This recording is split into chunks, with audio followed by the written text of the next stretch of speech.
ಅಷ್ಟೇ same example ಇದೇ ಇರುತ್ತೆ. ಇದರಿಂದ ನೋಡೋಣ ಇರಿ. ಈಗ ಇದು ಮೇಲೆ ಬರುತ್ತೆ ಅಂದರೆ 11 ಆಗುತ್ತೆ. 1ನ ಇಲ್ಲಿ ಬರ್ಕೊಳ್ಳೋದು ಬದಲಿ ಇಲ್ಲಿ ಬರ್ಕೊಳ್ಳೋಣ. 1 ಬರ್ಕೊಂಡ್ವಾ. ಒಂದು ನಿಮಿಷ ಇನ್ನೊಂದು ಸ್ವಲ್ಪ ದಪ್ಪ ಇರಲಿ. 1 ಬರ್ಕೊಂಡ್ವಾ.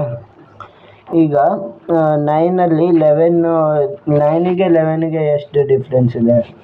9 + 2 11 ಆಗುತ್ತಲ್ಲ, 2 ಬರೀರಿ ಇಲ್ಲಿ.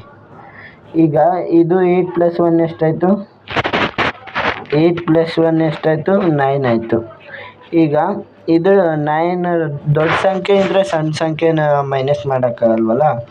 ಈಗ 4ಅಲ್ಲಿ 2 ಇಲ್ಲ 3 1 ಇದನ್ನೇ ಮೈನಸ್ ಮಾಡೋಕ್ಕೈತೆ, ಇಲ್ಲ ಬಾರೋ ತೊಗೋಬೇಕಾಗುತ್ತೆ. ಈಗ ಬಾರೋ ತೊಗೊಳೋದಿಲ್ವಲ್ಲ, ಅದಕ್ಕೆ ಈಗ ಇವೆರಡನ್ನೂ ಆ್ಯಡ್ ಮಾಡಿ ಇದು 2 ಇಂದ ಇದು ಮಾಡೋಕ್ಕಾಗಲ್ಲ, ಅದು 12 ಆಗುತ್ತೆ.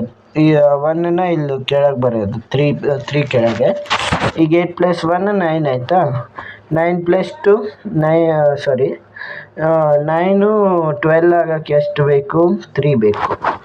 3 ಬರೀ. ಈಗ 3 + 1 ಎಷ್ಟಾಯಿತು? 4 ಆಯಿತು. 4 9 ಆಗೋಕ್ಕೆ ಎಷ್ಟು ಬೇಕು? 5 ಬೇಕು. 5 ಬರೀ.